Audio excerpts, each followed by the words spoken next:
Hello, and welcome to another episode of Undiscovered Beasts and Strange Phenomena. Please join our experienced and knowledgeable panel of hosts as we explore the great mysteries of our time: Bigfoot, UFOs, ghosts, and unexplained phenomena.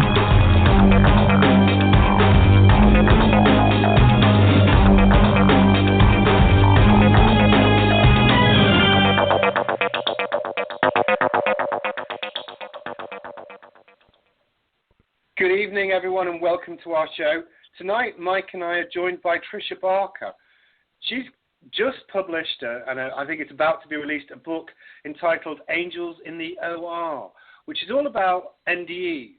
So all about life after death experiences. What does it mean? Is there life after death? Is it just a fantasy? Or is it something, a reality that we're all going to face? Good evening, Tricia, and welcome to the show. Hi, thanks for having me on the show. I'm excited. Yeah, I am too. I'm really interested in the subject, and Mike's got some remarkable things to talk about. So I just want to understand a little bit about your background, Tricia. I was obviously reading about you. You're a teacher, yes? You're an English professor, in fact. I'm not giving you your full accolades. Is that right? Well, yeah, I have taught in public schools, but now for the past 12 years, I've worked as a professor and love working with students. That was actually part of the mission that was outlined for me in heaven. So how long have you been teaching English? I mean, is it something that you've done as your career from when you left university, or was it something you turned to later on? Yeah, so I was going to go into editing, maybe law school, and I was a senior in college when I had my accident. And as soon as I healed up, came back to campus, I immediately started teaching, and I was teaching full-time since 1996. Okay, so let's talk. I just want to understand a little bit about your background before this accident. We're obviously going to explore that at length. But I want to understand you before it happened, and then it will help us to understand you after it happened. So in terms of you before it happened, were you religious? What sort of theology did you follow?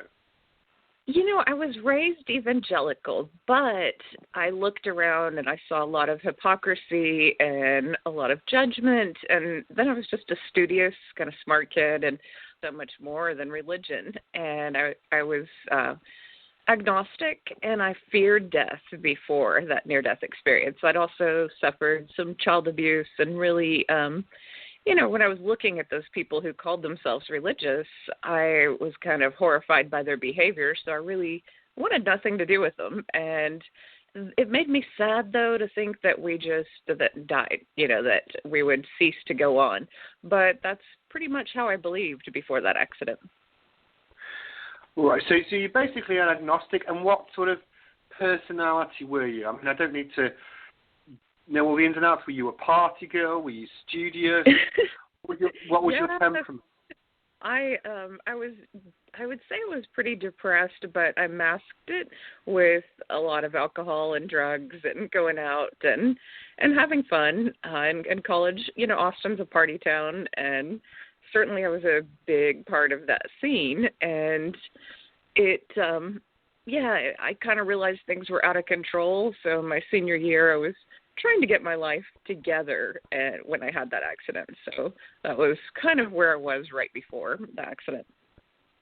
Okay, so if I picture, how old were you when you had the accident? I was 22. So you're 22, you're a young lady, 22, attractive, you've got the world at your feet, you feel in an upward trajectory. You've got, obviously, not everything's happy in your life, but generally speaking, would you consider yourself level-headed? Did you have psychological problems? Is there anything that we should know about as a background before the accident? Well, certainly I was depressed, and certainly, I suffered deeply from depression. But beyond that, no, never hallucinated, never, had any, breaks with reality. No, that's fair enough. And I don't want to probe your depression because it's none of my business. But was it something that you were being treated for, or was it just a general feeling of malaise? No, I did go see one counselor, and, I think it was the child abuse that was weighing on me heavily, and the not being able to have solid relationships at college. Academics were easy for me, but my relationships with people were difficult. My parents had a very rough marriage, and I really hadn't seen much love in this world. And it was really the afterlife that was the first place where I began to understand love. Okay. Well, we're going to come on to that in a minute. Now, one last question about when you were 22. Were you single at the time, or were you with somebody? Yeah, no, I had broken up with someone, so I was single at the time. Okay. So I just wanted to get a picture of how you were in my head, because it helps me to understand a little bit, and it helps with the questions that I'm going to ask you later. So could you talk me through, if you don't mind, as much as you can, where were you when this accident happened? What were you doing and what happened? Yeah, so I was on my way to run the Austin 10K, and this was in April. It's really ironic. The book is coming out kind of almost on close to the date that I had this accident 25 years later. And it was early morning. I'd never had an early morning class, hated early morning classes because I worked in bars and nightclubs and, was out till all hours of the night. And I got up at 6 in the morning. 2 blocks away from my house. I know the first light was yellow, and I gunned it. The next light might have been red, but whatever the case, either I fell asleep or I was going through a red light. Before I knew it, another car was towards me, and it was a curved intersection, so it was almost a head-on collision. I'll never know if he jumped the gun as well with his light, but we were both going about 60 miles an hour when we hit each other. And he was in a huge vehicle, a Suburban, and I was in a tiny little Honda Civic. So luckily they were not hurt too badly. They had to have plastic surgery on their foreheads because their windshield broke. But I knew as soon as the car stopped that I couldn't reach my license in the glove compartment, and I knew that, my body felt hot and strange, and I knew something was really wrong. Did you feel pain? I just, when you have that kind of an accident, I felt some pain, but it was a dull, hot pain. I just mainly remember being shocked that my back was so broken that I was leaned up against the window and I couldn't sit up straight.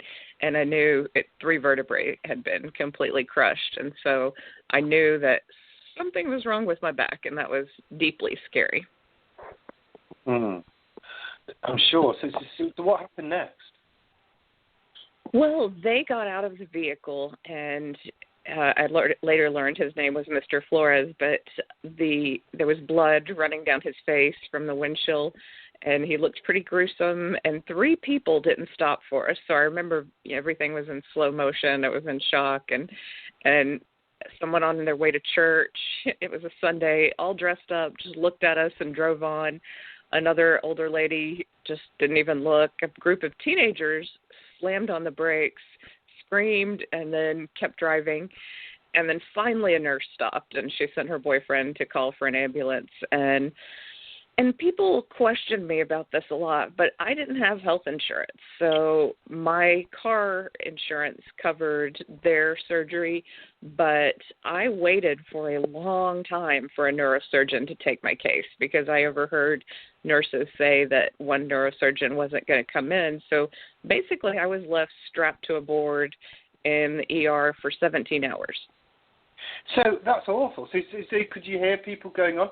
Could you communicate with people? Were you just paralyzed? Oh, yeah. I was screaming at people, and I was, all I was concerned about was the material. I wanted to know if my car was totaled. I wanted to know if I'd walk. I was screaming and ordering people around and cussing out. I was a mess, when I heard that the neurosurgeon was off course and not coming in. I called them every name in the book. I was like, I'm a student. I'm not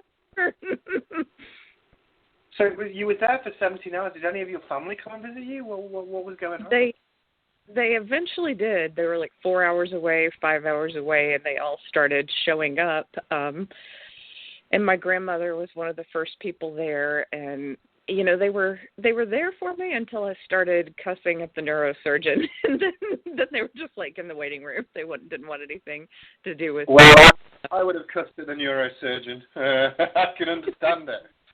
So poor you. So, I mean, you would cuss. So you're lying there strapped to a gurney while people argue about whether they're going to treat you or not. There's a whole different tangent there we could talk about, but I think we'll both get angry. So let's not do that. Let's go on about what happened next then, Tricia. Well, there was a neurosurgeon off duty, and she had been on duty for 40 hours, and she looked at my chart, and I grabbed her hand, and I said, look, if I can't walk, I'm going to kill myself when I come out of this. I said, you have to operate on me.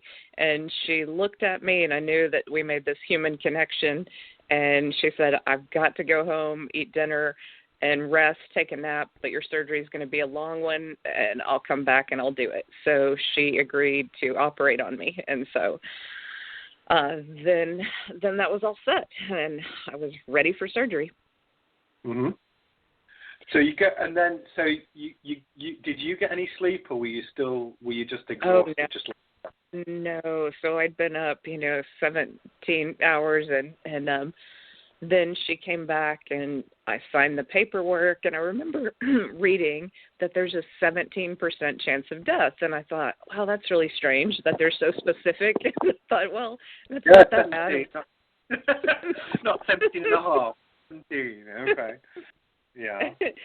And so then I signed the paper. They wheeled me quickly into surgery, and I remember the mask going on, and then I don't know how long I had been under, but I popped out of my body, and my back was open. It was very bloody. I could see that I'd lost a lot of blood, and I saw the room in like 360-degree vision, so I was looking down at the top of the surgeons' heads, and they were busy working on me. And I remember thinking, God, surgery is so much more brutal than I thought. This is gross. It was really intense. And they had my hip open. If I can ask a question, because there's something I've always wanted to ask when I've read about NDE people. So you talk about popping out of your body. What was that sensation like? Was it like a pop, or did you just suddenly look around and think, oh no, there's me? What were you doing? What's going on?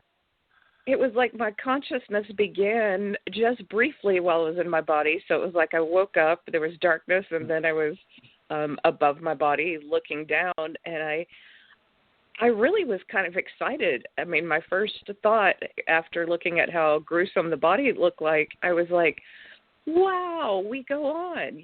I was certain in those moments that this was real. This was my consciousness, and it was outside of my body, and it felt like me.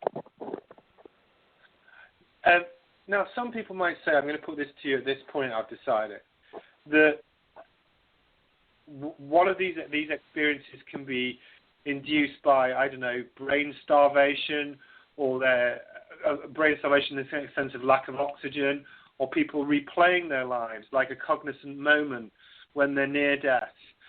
Why do you think that this was your spirit as opposed to a physiological or psychological reaction to the trauma that your body was experiencing through surgery? Why is it a spiritual thing rather than a physical?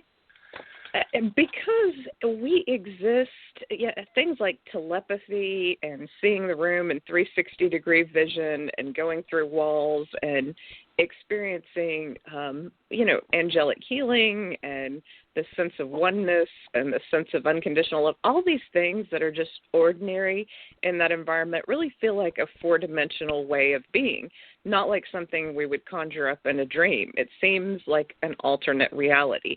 And it seemed like this reality was kind of boring in comparison to that reality. That was my first thought. I was convinced that I could pop back into my body and convince all my agnostic and atheist friends that even just those first moments that I knew what I was experiencing was an altered reality, more real than this reality.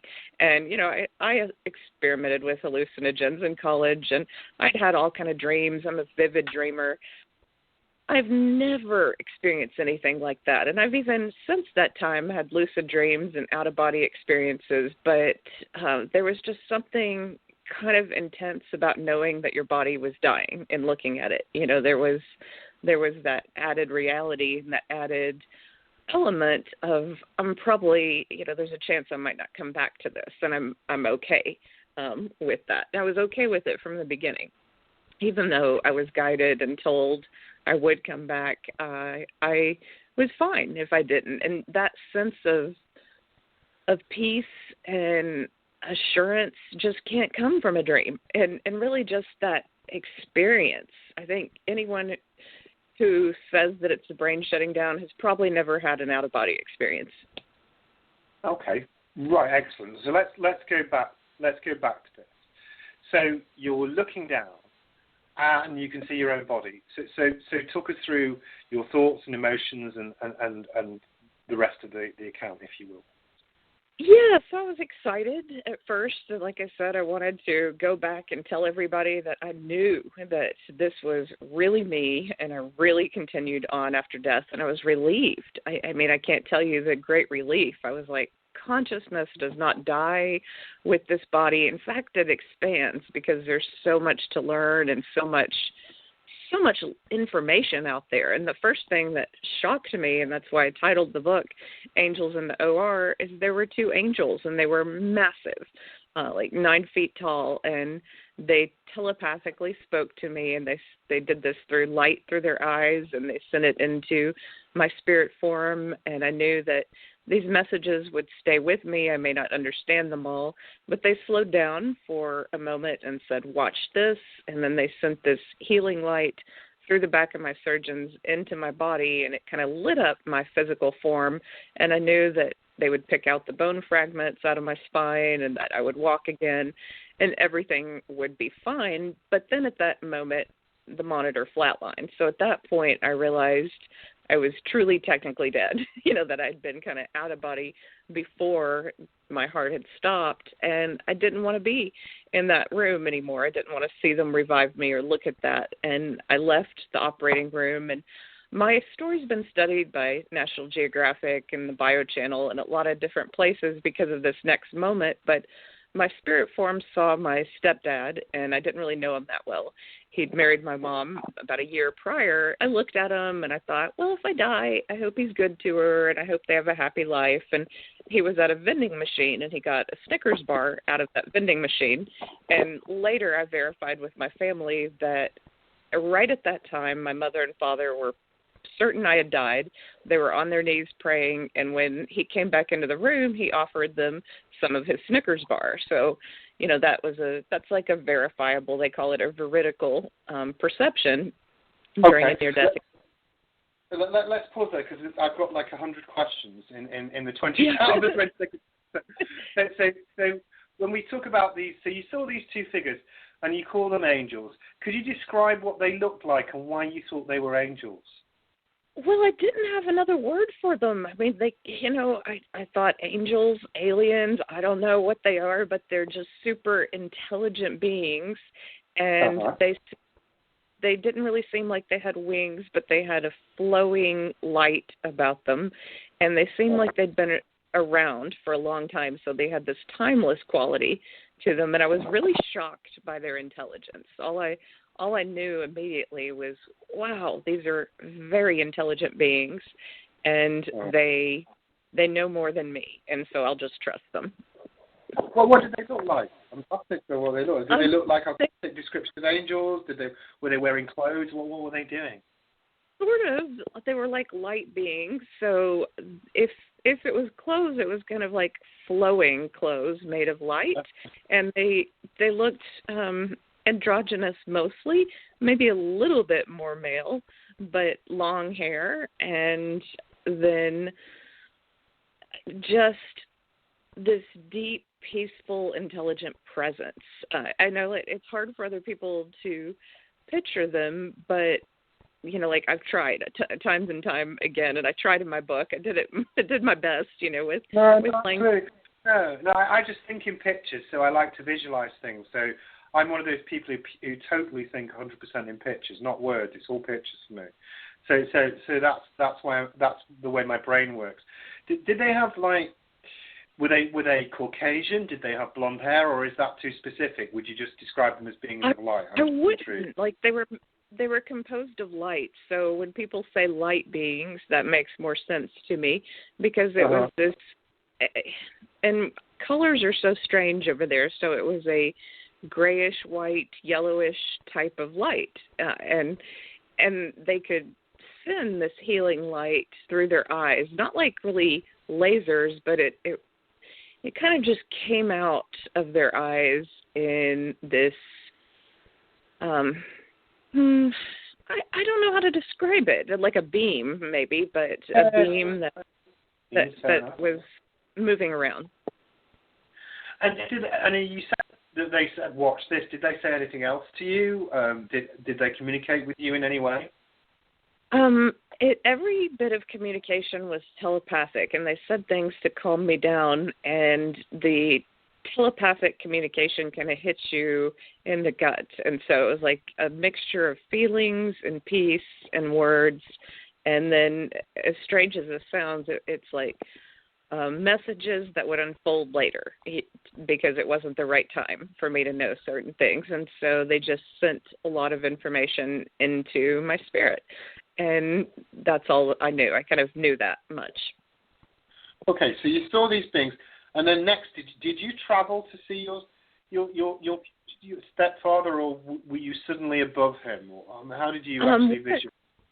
What I did is I probably got lost in the hospital because I went quickly through that room, and it was kind of fun. My spirit form realized it could go through a wall, and so I went through the wall, and then I went through a couple more, and I must have ended up in the waiting room. And already I was beginning to feel an intelligence outside of my body, and I asked when I looked at him, I felt this intelligence. It was far away. You might call it source or God, but I was like, why am I looking at him? And it was as if I heard this message that, and not the way we hear messages. It's just like an instant knowing, the way we think thoughts. And the instant knowing was, you'll need this later. And so it was almost a gift. I was just given this moment of seeing him because it just helped clarify the moment in time. What did he look like? Got to know that. Well, my stepdad, he was just getting the candy bar, and he didn't look particularly sad or anything, just a little tired. He didn't know me that well. I think he was there for my mom. And mom, for your mom. Okay. And so after that, I flew out above the hospital, and then I felt this oneness with everyone in the town. And I know that's hard to explain too, but I just felt like my soul with oneness. What the oneness with the beings below you, what did that mean? It just meant that, like the light that's in their soul, like everything that they are, like I just connected with it. And I just felt this great peace of connection with everyone I'd ever known in that town and just everyone in that town. And then we'll talk about a tunnel, and my tunnel was very quick. It was as if suddenly I was just in another environment, and it might have been outer space. It might have been, just an altered location, but there were still stars in the sky. And then I felt this intelligence, and it was still far away, but it was this light of God that came through to me and started showing me parts of my life. And it was like you can flip through your whole life, and kind of like a movie screen. If you think of the way future, future televisions might be, where they're just like projected into the wall and they're 3D. That's kind of the way it looked like, just this 3D image, and it fast forwarded really quick. And then the things that it slowed down to show me were just how to be less judgmental and how to be more loving to people and more open to the goodness in people. And that was the essential message. Anything that I did to enjoy nature or to be kind to others, that was appreciated, and any harm that had been done to me was not part of my life review. That would be part of their life review, probably, not mine. And were you shown things where you'd done people, I mean, none of us are perfect, Trisha. I'm sure you're a lovely lady, but you'll have upset someone along the way. Were you shown things that where you'd done something which upset people, and how did you feel if you did?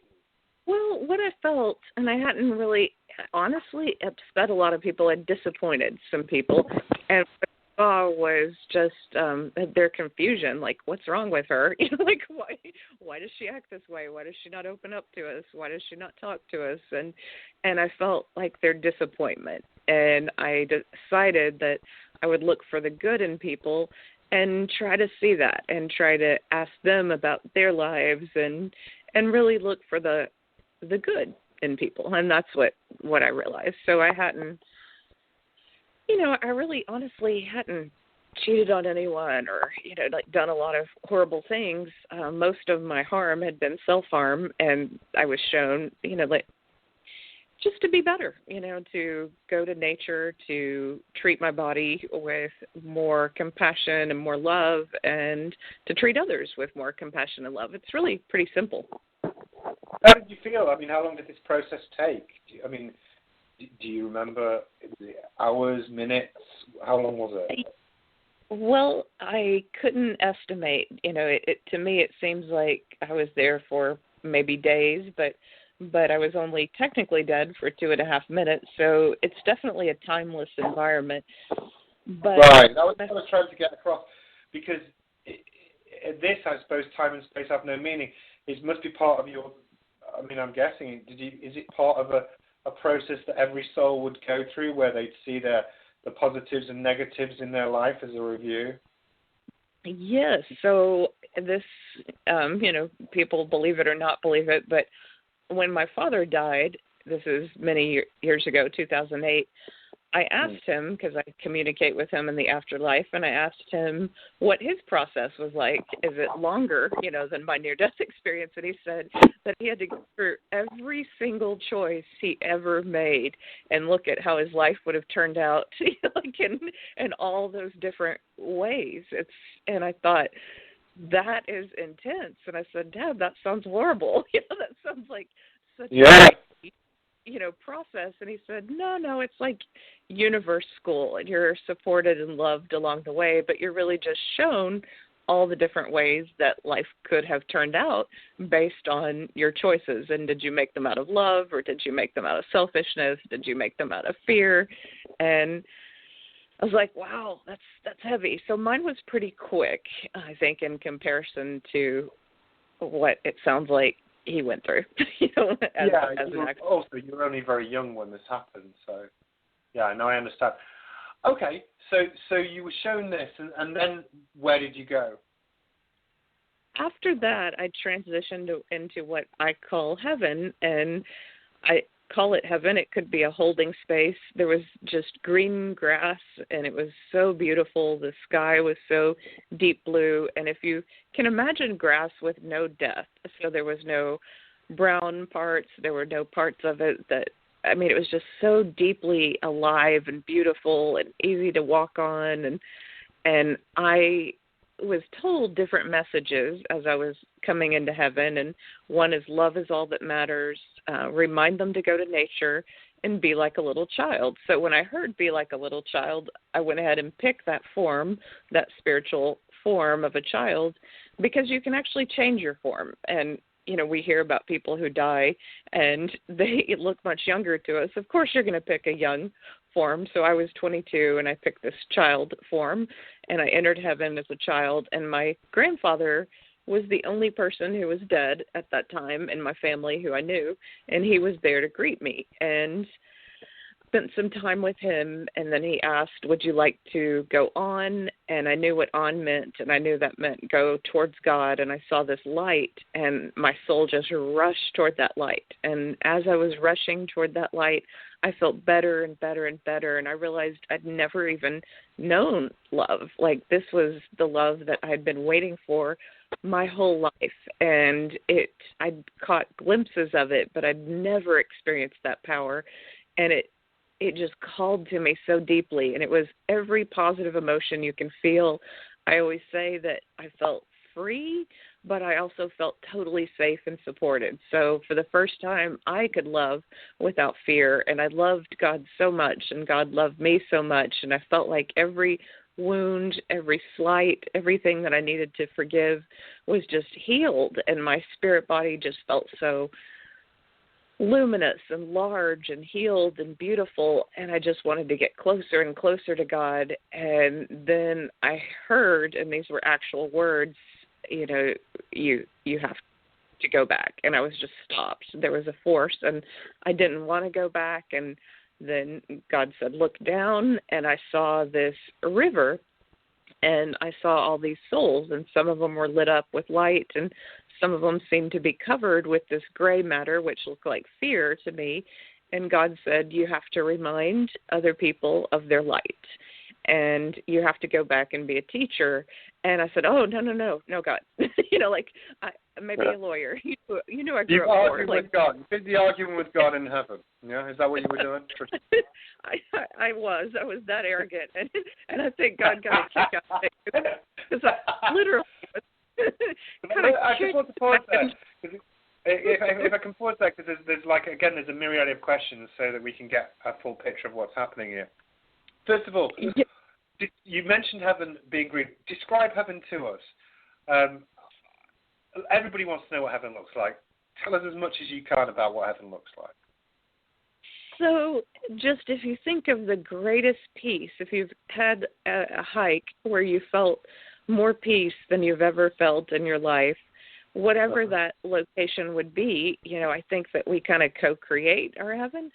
So to me, I grew up in the country and this tall green grass, and I love these beautiful skies that are, just full of blue, cobalt blue colors with a few clouds, and that's what my heaven looked like. I've heard other heavens described differently, and I know that people probably wonder, well, then it's a dream if you're co-creating it. But no, that's not how I felt. I felt that just like I could manipulate my spirit form, I could somewhat manipulate what gave me peace and what gave me comfort. And so my grandfather, he looked so different. He looked so young. I almost didn't recognize him, that he had to show up with something that I recognized.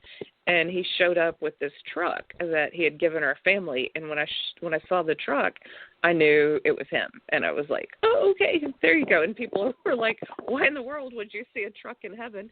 Well, it was just my connection to my grandfather. And we did this fun thing when I was a kid, where I'd get in the back of the truck. I grew up in the country, and I just let my feet dangle down in the green grass, and that's what I did. But if you think of the most peaceful, beautiful, untouched part of nature that you can imagine, then that's that.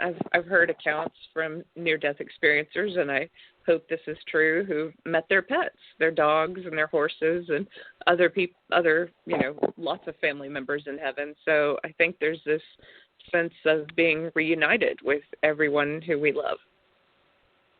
Okay, so that's heaven in a nutshell. English professor, heaven in a minute. What does God look like then? I did not see the face of God, and near-death experiencers get attacked a lot if they don't have a particularly religious near-death experience. Certainly some people have seen Jesus. I heard the words, be like a little child, which is reminiscent of the Bible. But to me, God was just pure love and pure light. And maybe if you cross over and get closer, you get to see what God looks like. Maybe God appears as a person to some people, but to me, I just felt this almost like an atomic bomb of love, if you can imagine that. Well, I'd like to imagine it. I've never experienced it like you, but I'd like to imagine it. I could do an atomic bomb of love, Tricia. I'd be good with that. So you're looking down now. We're going back to the story. You're looking down at the river and you're arguing with God, and then you obviously went back down. Did you agree to it, or did you suddenly find yourself back in your body? Oh, I did not agree to it, and I think God was annoyed with me for arguing with him. And I felt like I was hurled out of heaven or kicked back into my body. Like it was a massive, quick entry, and I was just like a dark wind sucked me up, and then the next thing I knew, I was waking up after surgery, and they were handing me ice chips, and the tracheotomy had been taken out and all that, and they asked me my name, and I was different from that very first question because I said, her name is Tricia, and they said, no, your name. And I wanted to say, oh, I'm so much more than this body. Like I just felt connected to a consciousness beyond me, and I was honestly, from the very first moment, very bored to be. That makes sense. No, that's cool. Now, I have many questions I want to ask you. But I want to draw some parallels, if I may, between what happened to you and the producer on our show, Mike Rickberg. Something very profound happened to him. So I'm going to get him to tell his story now, Tricia, and then I'm going to come back to you, if I may, with a number of questions, because his story is very unique as well. So, Mike, do you want to tell yours? Yes. Sure, Adam. Hi, Tricia. It's great to have you on, by the way.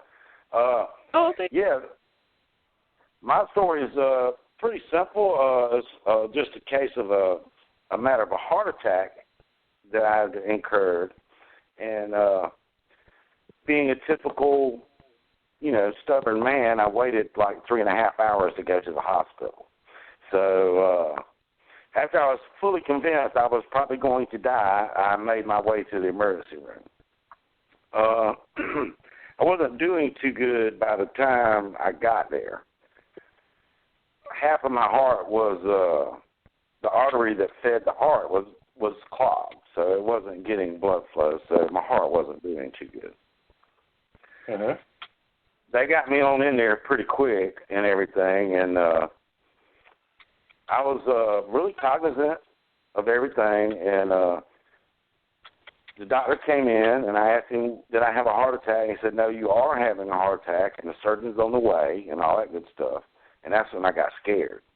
Heart, surgery, all this stuff.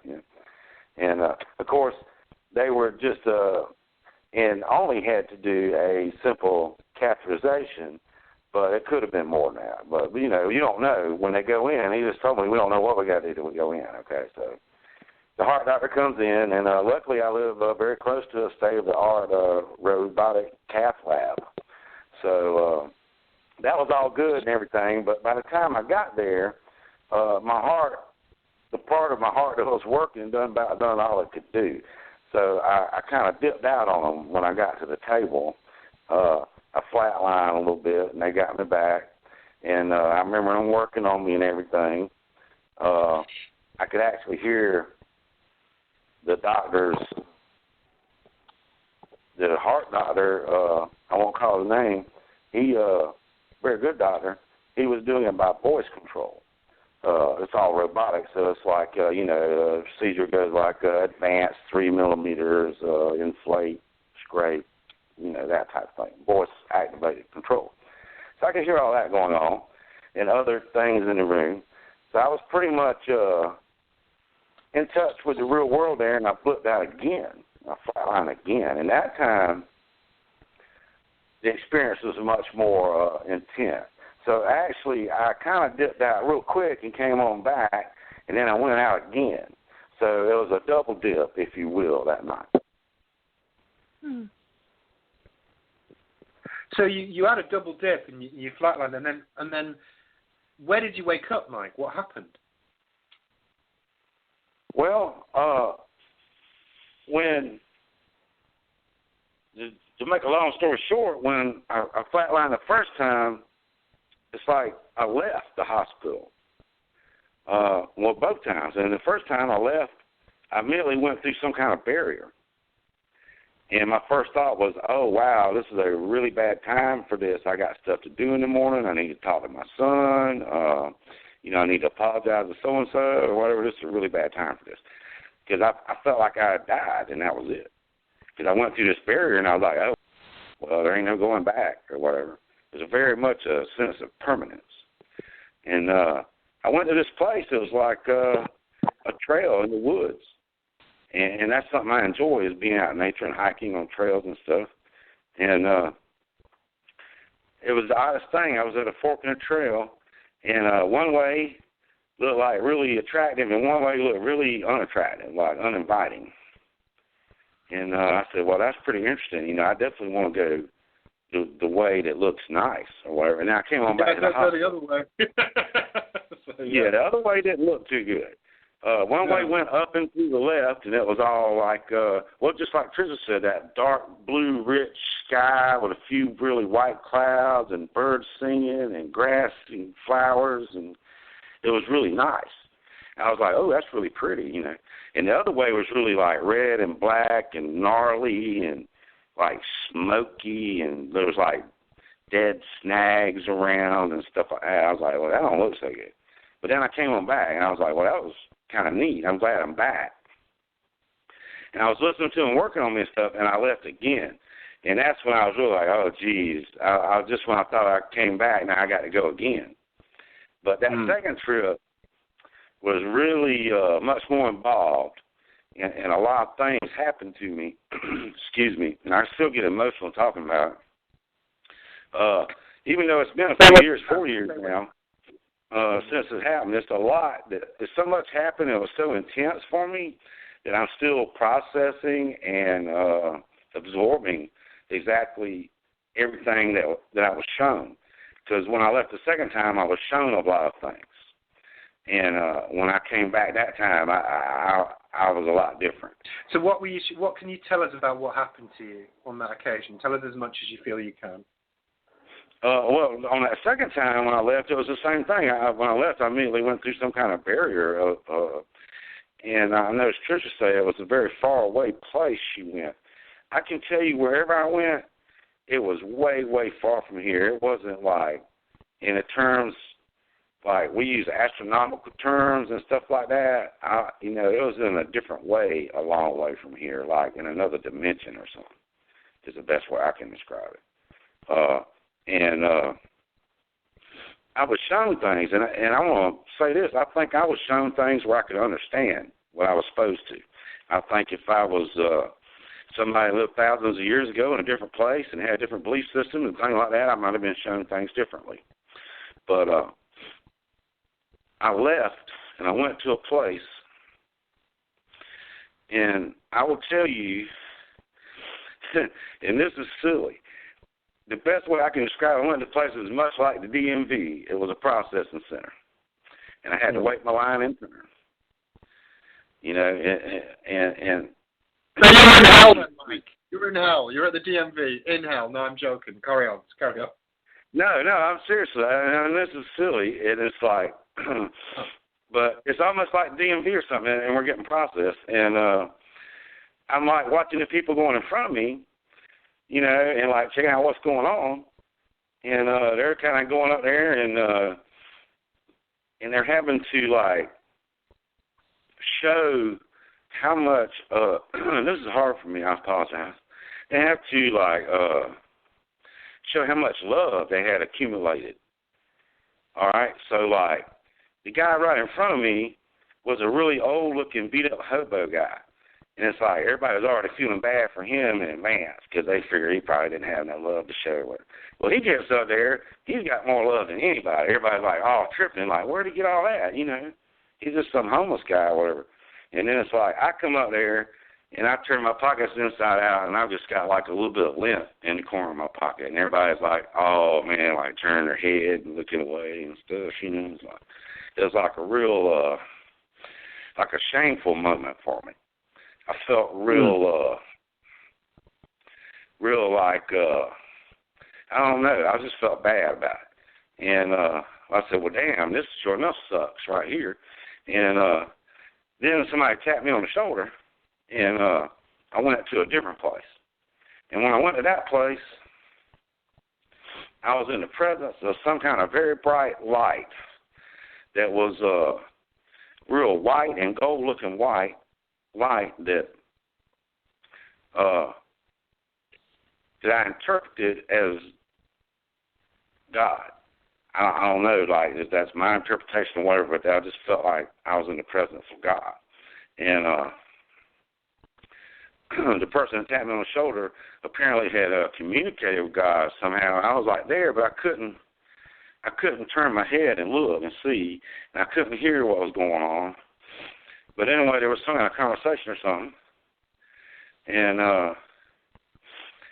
then, like, the acid trip, if you will, continued. And because all of this is, like, blowing me away, you know, the whole time, obviously. And I went from there to another place. And I experienced some other things where I saw this person. And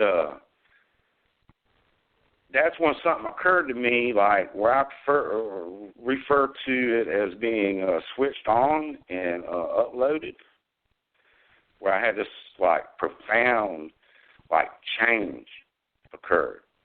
And then after that, I went to a place where I saw a bunch of relatives that had passed. And it's really corny sounding, but it's true. There was a velvet robe, just like at a movie theater, but it was a gold velvet robe. And I was walking, and everybody was on the other side of the road. I was like, hey, there's my, you know, all my family, my friends, and everybody, you know. And I knew I had to just keep walking. And I got down to the end. Why did you have to keep walking? I don't know. It's like Trisha said, you know, it's not like you hear words sometimes. You just know, like, I'm just supposed to walk down to the end down here. Okay. I just knew I was supposed to walk down there to where the speech was. And I did. And I walked out there and I saw my mama, who had passed about 4 years prior to that. Excuse me. This not 4 years prior. About, let's see, it would have been 7 months prior to that, I guess. All right, so I saw her, and then I came on back.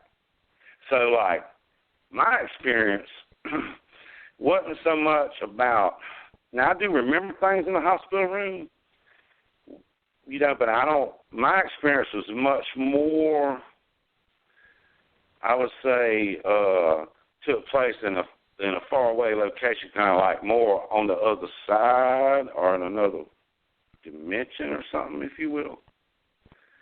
But I was given a message, and sometimes Tricia says things that just knock me out of my chair because there are some similarities there, and it's a powerful message to all this. And the message I was given is basically the same as hers. But the whole thing really was so intense for me, I still have trouble, like, honestly talking to people about it, even good friends. Now, I've confided in you and a handful of other friends details about the matter, but, you know, it's like it's intense, and I'm still processing. It's going to take me a long time before I'm ready to write my book. No, I mean, I appreciate you stepping forward and saying that publicly, Mike. I know that was very difficult for you. I mean, I'm going to go back to Tricia in a minute, if I may. Is there anything you want to add that you feel you want to share with us about your encounter that you haven't done tonight? Well, no, that's kind of like the short gist of it. I don't know how long I was gone that second time. You know, like in hospital time, probably not very long at all. Seconds, maybe. I don't know. It couldn't have been too long. But to me, it seemed like quite a long time, maybe hours, if you will, or something like that. So I very much agree with what she said about time kind of just being different, you know. Okay. Well, that's very cool. Well, I may ask you some questions later on. We do some parallels. Tricia, I want to just come back to you now. So, if I may, so Mike's obviously told us his story, and then later on there's a couple of things I've noticed between your story and his story I'd like to sort of weave in. But when you got back to Earth, for want of a better word, and you're back in your body, how did you feel? What sort of changes did you make in your life that was different from the life you described before to the life that you led subsequently? Well, before I answer that, I just want to thank Mike for telling his story because it is emotional and it is profound, especially those first few years after having it, and I feel honored to hear it, and I think it's great the people who are listening to this that get to hear that early emotional response to it because it's such a different reality. It's so bizarre. There's nothing in our lives to compare it to. And I was really struck by what he said about love and how I've thought that sometimes that, I'll see a homeless person who's just smiling and beaming out love, or someone who lives a really humble life, but they give so much love. And even now, even after my experience, I'm sometimes chastised, into like, oh God, it's all about love. Quit thinking about the bills you have to pay. Quit thinking about all these things. Just be love. Be love. Be that love of God for everyone that you meet. And that's all we're meant to do. And it's so his story was just really profound. And it takes a long time to integrate this into your life, though. I mean, I woke up in my body and the first thing I felt was how unloving people were and how they were so concerned.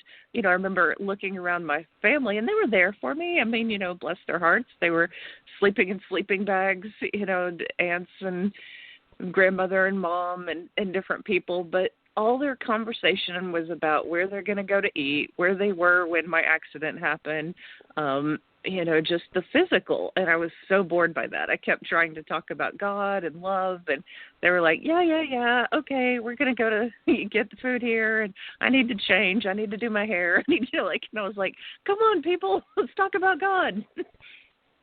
So when you came out, how did it direct your life? Did you hear regular messages from spirits? If so, who were they, or was this just a one-off? Incredible. I was different, and I even knew in the hospital.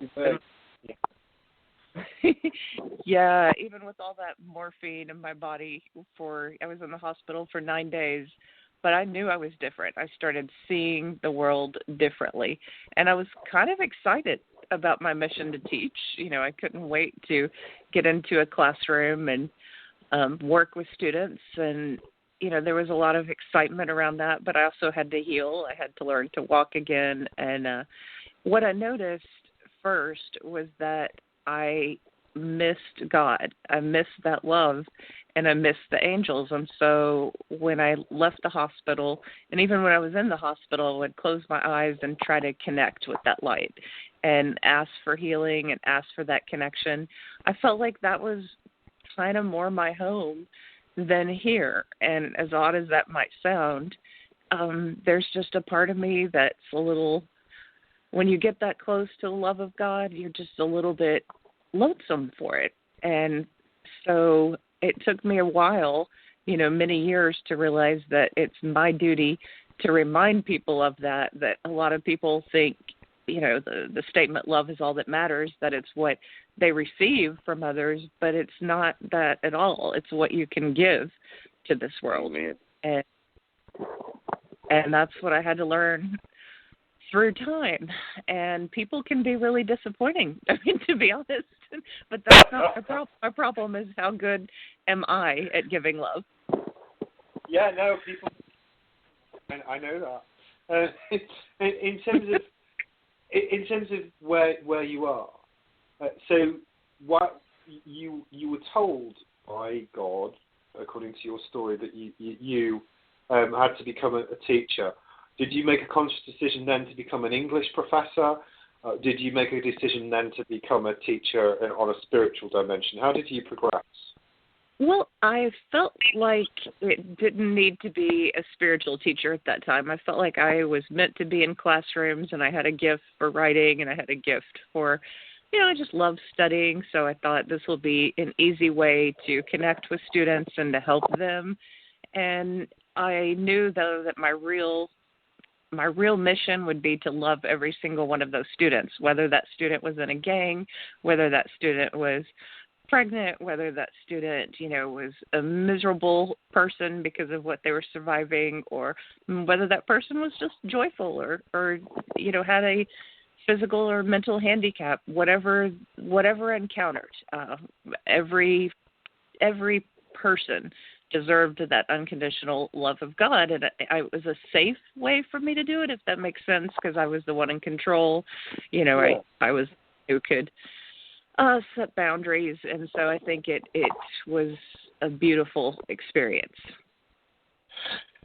So one of the things I picked up on it earlier on was that you said you communicated with one of your relatives in heaven. I mean, did you find that you had a psychic gift after this experience, or was it something you already had but never used?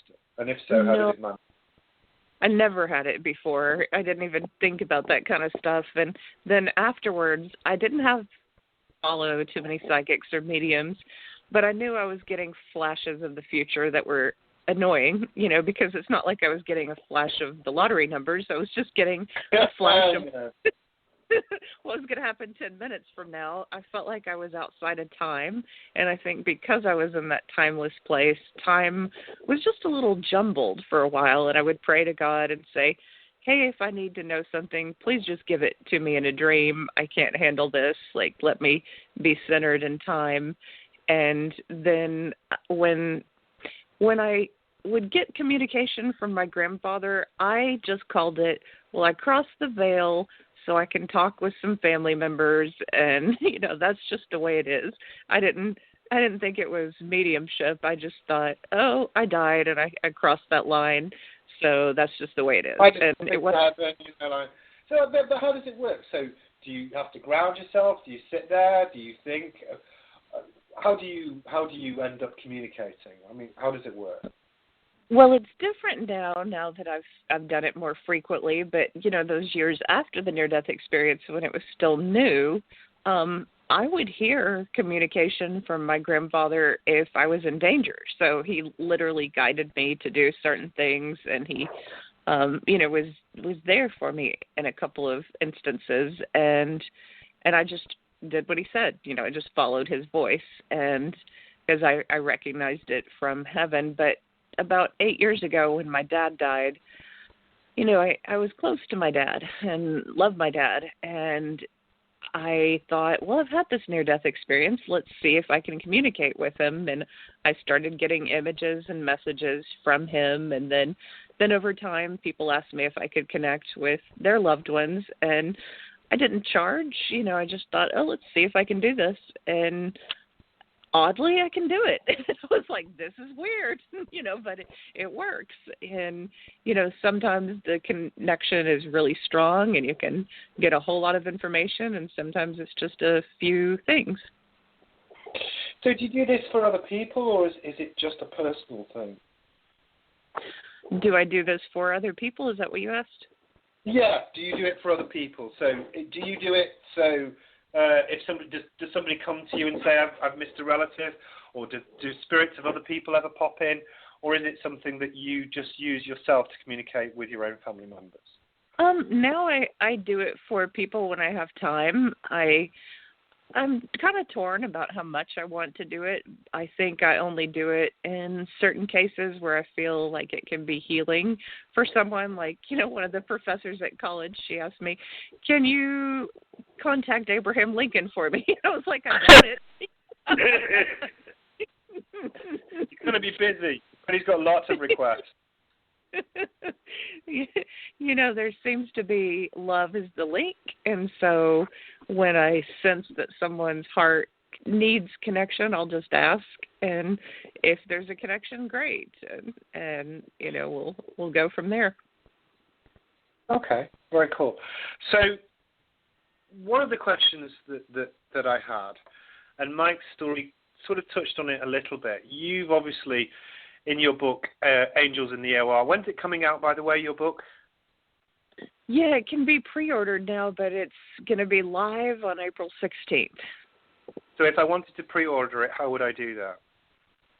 You can go to Amazon or Barnes & Noble. If you just type in Tricia Barker, Angels in the OR in a Google search, you'll probably find it in a lot of places. Yeah, I've seen it. Good. So when we talk about this question, I hear a lot about, and when I was investigating it doing some research prior to the show, because I like to do lots of research and get into the subject, and this is fascinating. There's a lot of accounts of people who say they've been to heaven. Lots of accounts of people who say they've been to heaven, they differ, but there's more than I imagined, and we can talk about why that is later. But what about people who've been to hell? There aren't that many people who've been to hell. Right. Is hell a real place for you, Tricia? It wasn't for me, but I've interviewed Howard Storm, and his account is so intense that I was convinced that it must be a real place for some people. And his account, he's had to have PTSD recovery around that. And I've interviewed a former student who he didn't go to either place, but he was in a holding place, and it was like his ancestors told him, the way you've lived, you're probably going to hell. You need to change your life. And I think that it's kind of jarring. It's easier to process a beautiful experience and think, oh, we're just all enveloped in this great love, but that may not be the case. So Howard Storm, in a nutshell, can you tell people his story just for the benefit of people who don't know who he is?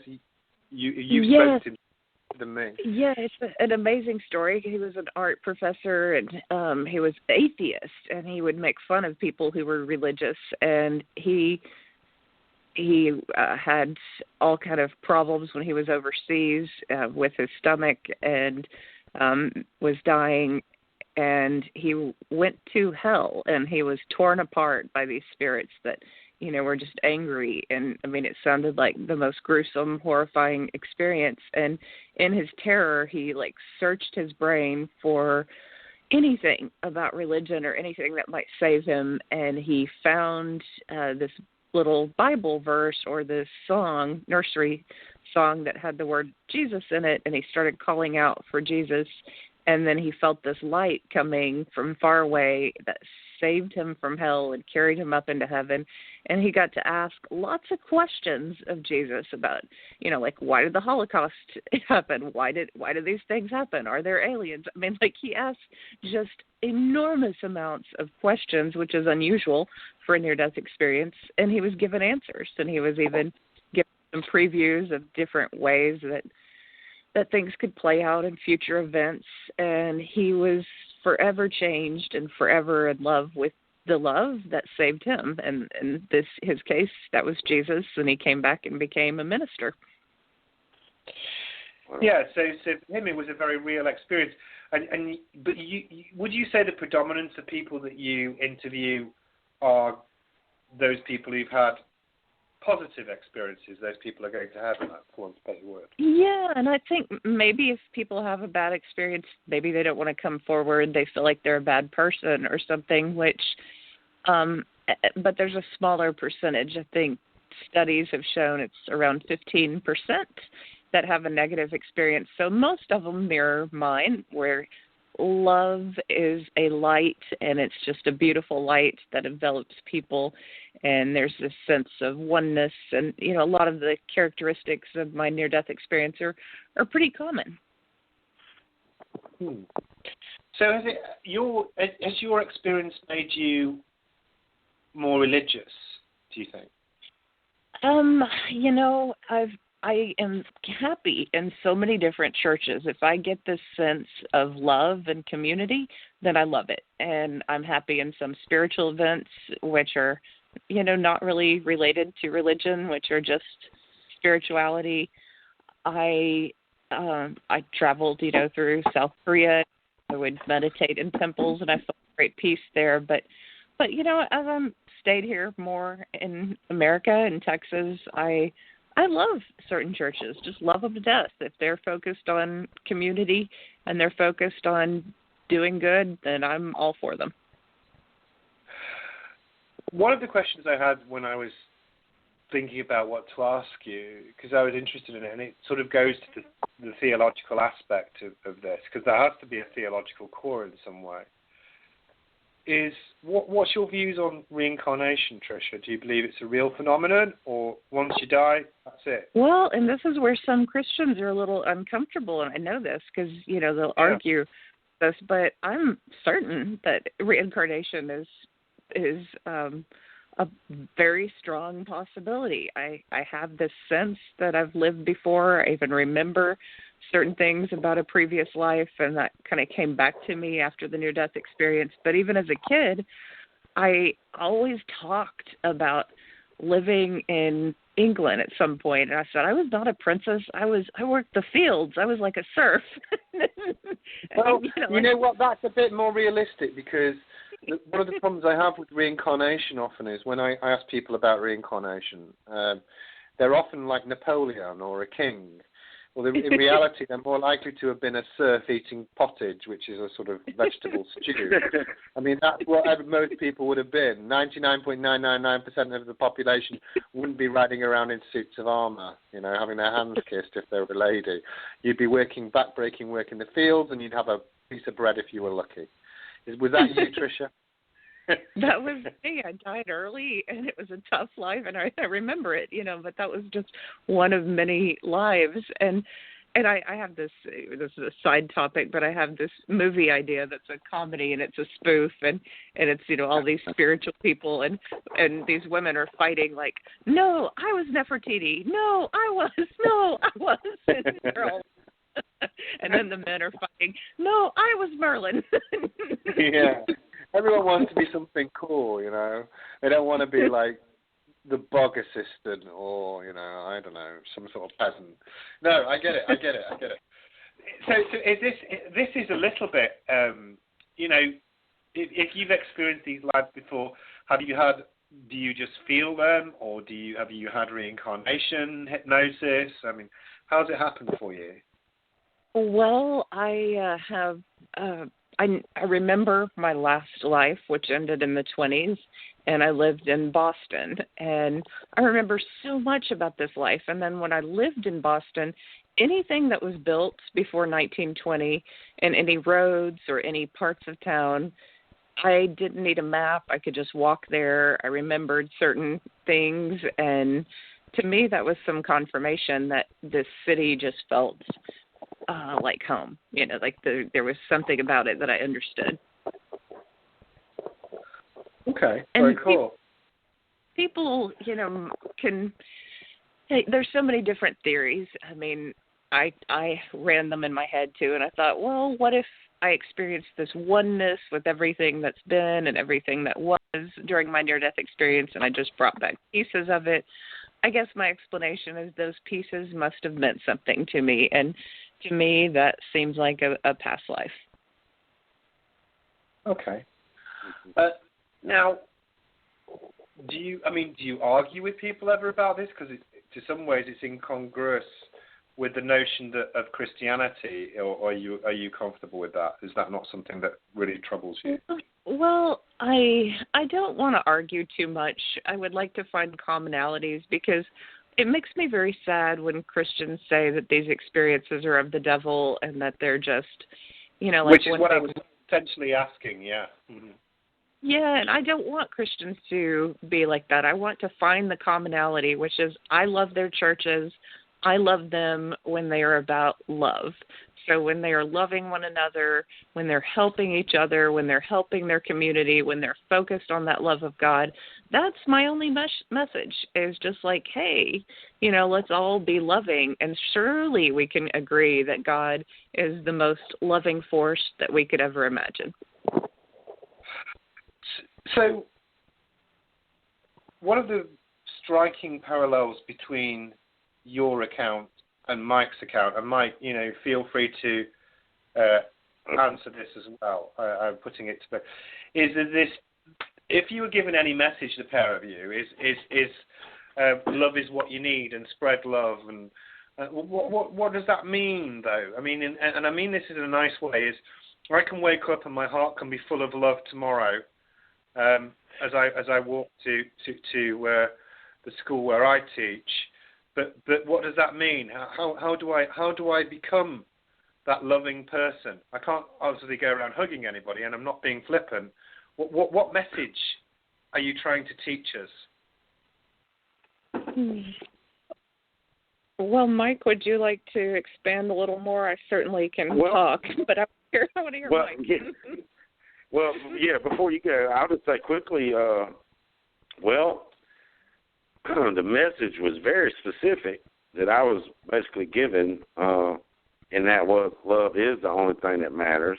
It is the only thing that's real, the only thing that transcends that barrier between here and there. And, I felt pretty crappy about, having empty pockets or whatever in that one particular time during my experience. So it's something really hit home with me. And I believe that what the message really means, Adam, is no, you can't go around giving everybody flowers and hugging them and kissing them. But what you can do is straighten out what's in your heart. Like your will and your intention, and each of us as an individual, and just like Tricia said, it's not what we accumulate, it's what we give. Go ahead, Tricia. Yeah, no, that was beautiful, Mike. I love how you had that same message as me. I heard the words, love is all that matters and all that we take with us.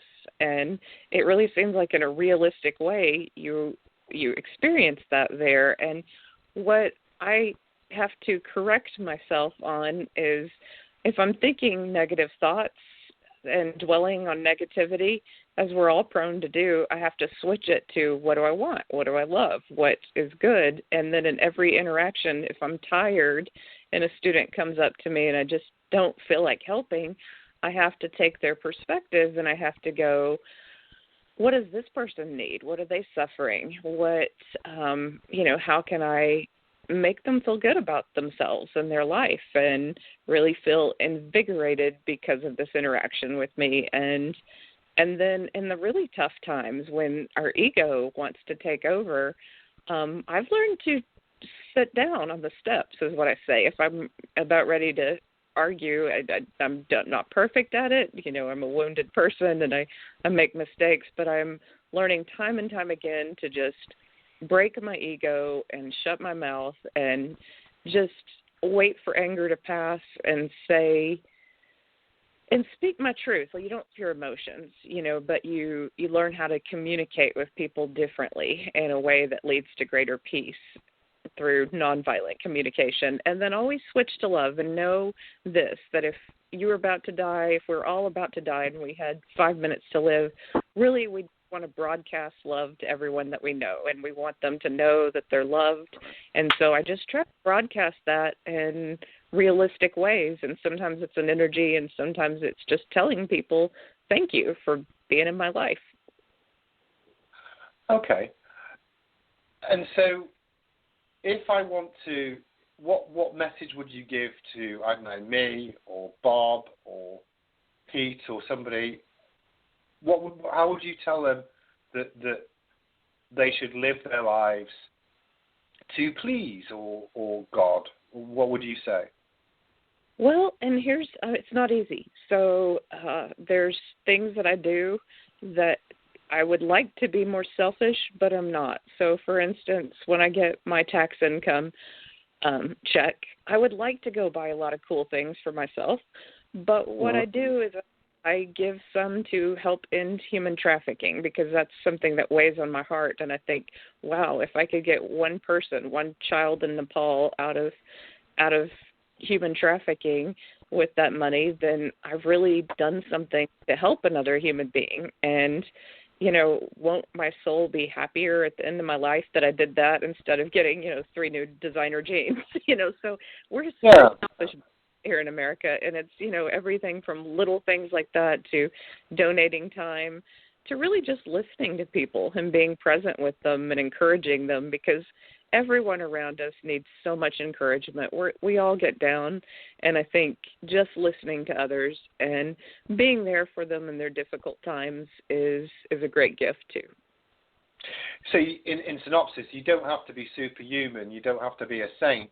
You just have to be giving with people. You have to be caring with people, and you have to give to others when you can afford it. It's not massive sacrifice, is it? Are we talking about human consideration? Is that the synopsis of what you're saying distilled, or is it something more?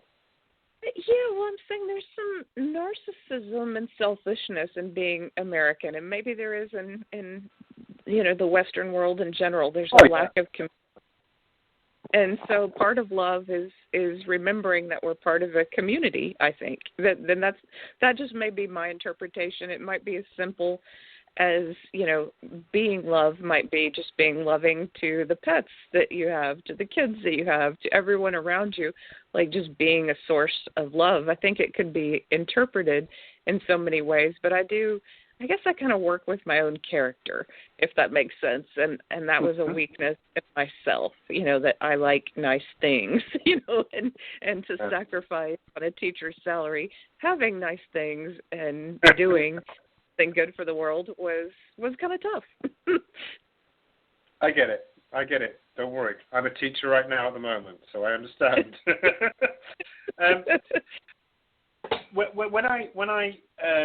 When I look at you, let's turn a little bit, because we haven't got that long left, so I just want to turn a little bit to your book, Angels in the AOR.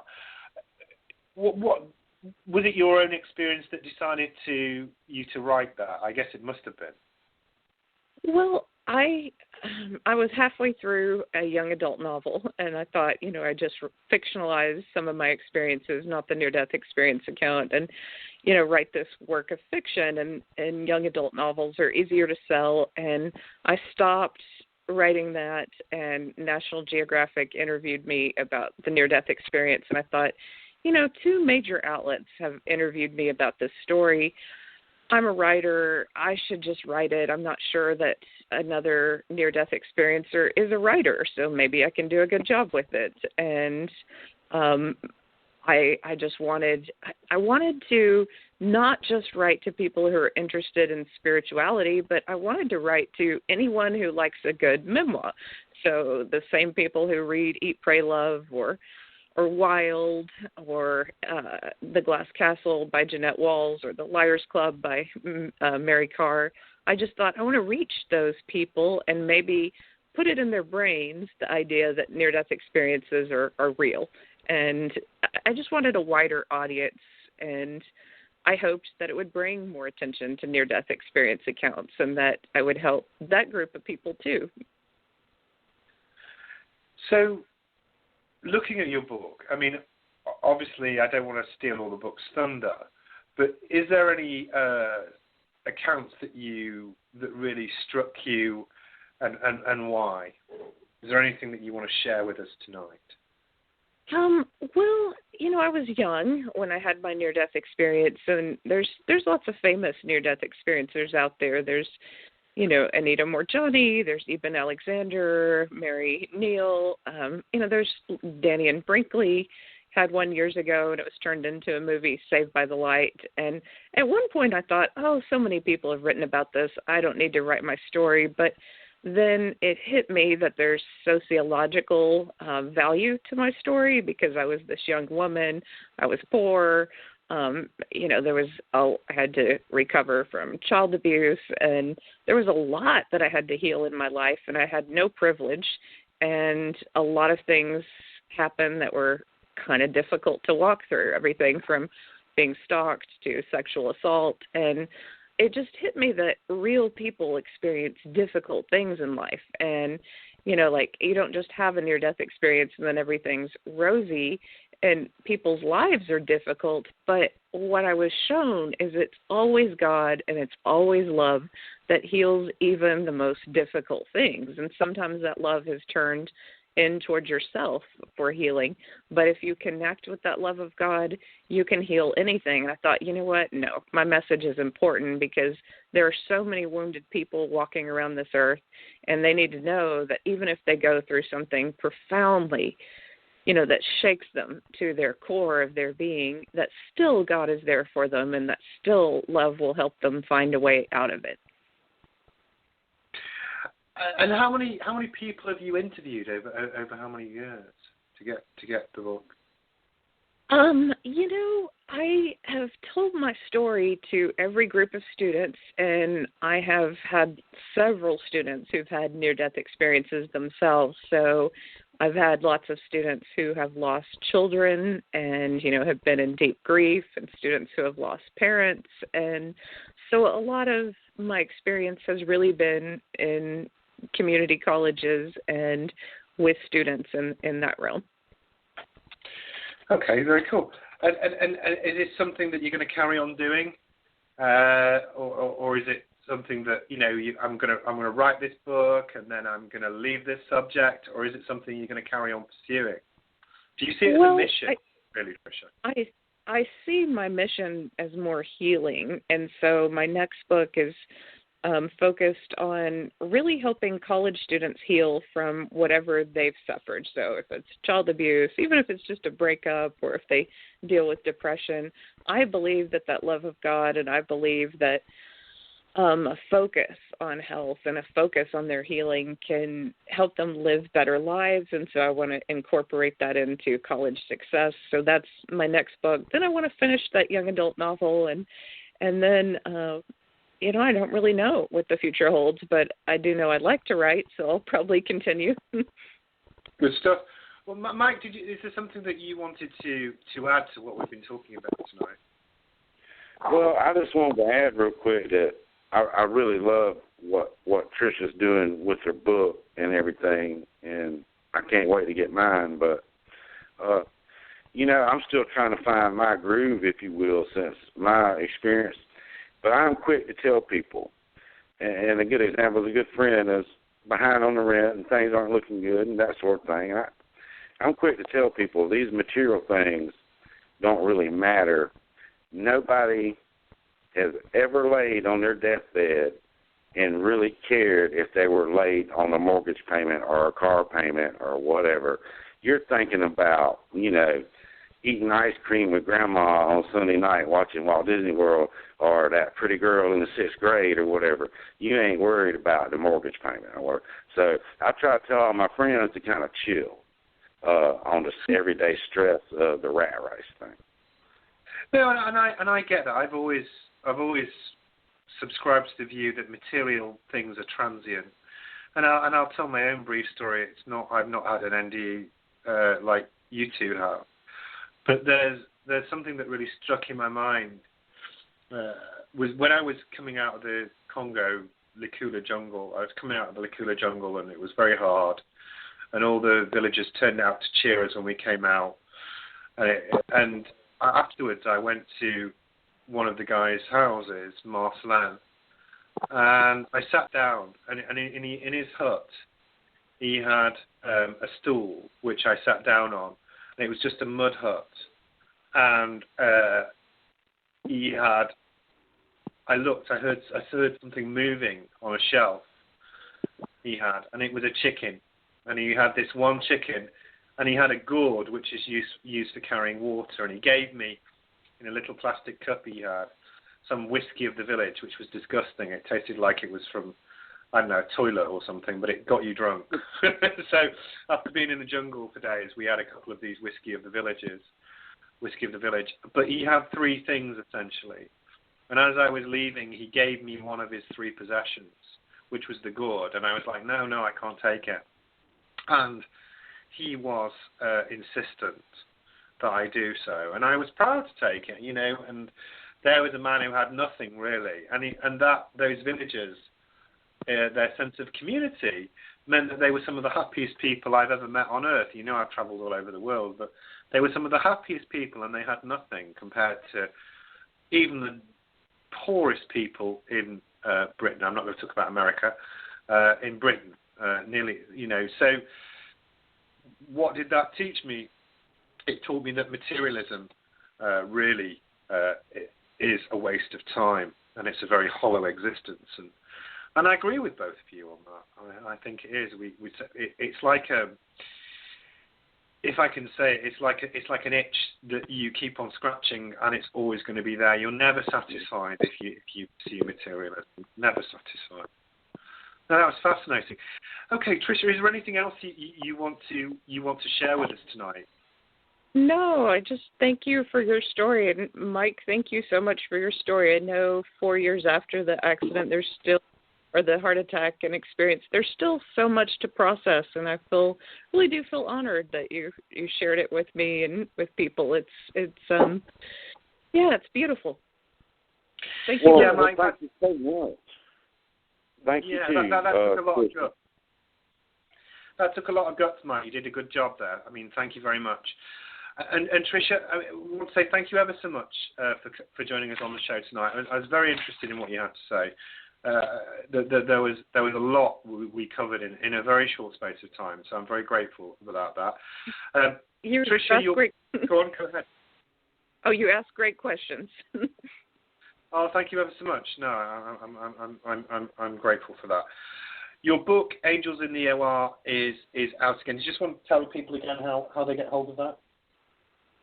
Yeah, they can order the ebook through Amazon and Barnes & Nobles, or pre-order the paperback, which will be sent out on April 16th. And I'm really excited to have people support it, and can't wait to hear the feedback. Good stuff. Well, I'm sure it will be a great success. It's a fascinating subject. I strongly recommend people buy that book. One of the things that I learned tonight is that people worry about whether they're going to die or not, but you can have some peace. And I like the message that love is all that you need. I think that's a very solid one. So I support you in your efforts, Tricia. Good luck with your book. Thank you. Okay, ladies and gentlemen, that was our guest, Tricia Barker, an English professor and a researcher on life after death. Mike and I will see you or listen to you or hear from you next week. Thank you very much, ladies and gentlemen. Good night.